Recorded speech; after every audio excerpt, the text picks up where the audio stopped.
जी बिल्कुल नहीं, बाकू गिरन तो अपने आप संभलेगा, तुम बिल्कुल मत जाओ। अरे तुम कैसे हो बेचारो, गिर भी बारो, लग जाएगी वाकई। दोनों में ऐसी बात चल रही, इतने में सूरदास जी गिर गए गड्ढा में। ठाकुर जी बोले जल्दी चलो, मंदिर खुलने को समय है क्या? श्री जी बोली पहले आपको बाहर निकालो, ये जब बाहर आ जाएगा तब जाऊंगी। ठाकुर जी बोले देखो मान जाओ। बोले ठीक है तुम अकेले चले जाओ, मैं तो नजारी में तो निकाल के जाऊंगी। अब श्री जी के बिना ठाकुर जी कैसे जाएं? ठाकुर जी बोले मैं तो पहले ही मना कर रहा हूं, मत चलो, मानो ना हो, मैं तो जानू ना आपकी बातन ने ऐसी कृपा कर दें कोई पे भी। बोले कोई पे भी? सूरदास बोले मैं जानू, पर यहाँ पे अभी कृपा ना करनी, कछु दिना और याकू ऐसे रहने दो। श्री जी बोली ना मुंह पे ना देखो जा रहो, अब ऐसा हो जाएगा या पे बिना कृपा किए गए तो श्रीनाथ जी के आधे नेत्र में आंसू रहेंगे, श्री जी रुदन करती रहेंगी। बोले मैं सुख से विराजना चाहूं, बाकी नहीं, पहले आप कृपा करके चलो। श्री जी ने अपनी चुनरी दी और ठाकुर जी ने अपनी कारी कमरी वहां में बांध दी, और ऊपर से ठाकुर जी वहां गड्ढा में चिल्ला के करें बाबा बाबा शब्द सुनते ही सूरदास जी के तो रोंगटे खड़े गए। बोले जे कौन बोल रहा है? अरे कौन है भैया? अरे बाबा मैं हूं, यहीं पास के गांव का हूं, गोपाल। बोले अच्छा भैया कहा कह रहे हो? बोले आप गिर गए हो, मैंने आपकी मदद करता हूं, बाहर आ जाओ। सूरदास जी बोले कैसे आऊंगा बाहर भैया, मैं तो बहुत गहरो गिर गए हो। ठाकुर जी बोले मैंने अपना पटका डाल दिया बाबा, बाकू पकड़ लियो, पकड़ के ऊपर आ जाओ।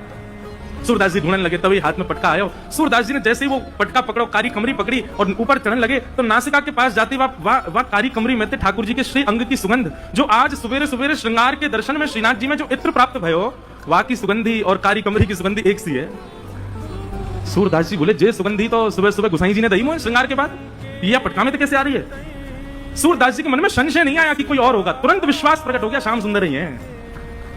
और मानो कमर कसले ही हो, बोले आज सूरदास छोड़ना ना है इनको, बड़ी मुश्किल से आए आज तो पकड़ना है।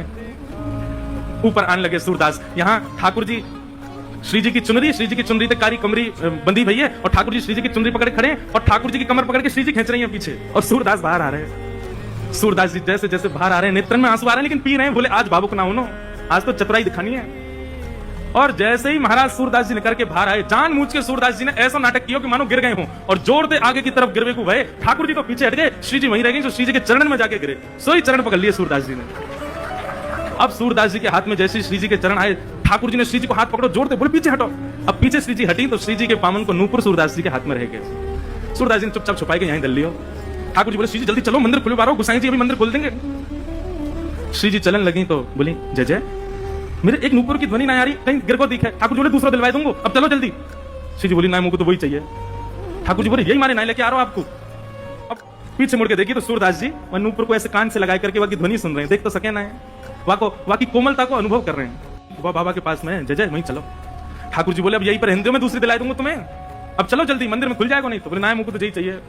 बाबा अरे भैया कौन है? बोले मैं ही हूँ गोपाल, अभी जाने आपको बाहर निकालो। अच्छा भैया कहे कहा बात है? बोले बाबा मेरे संग मेरी सखी आई,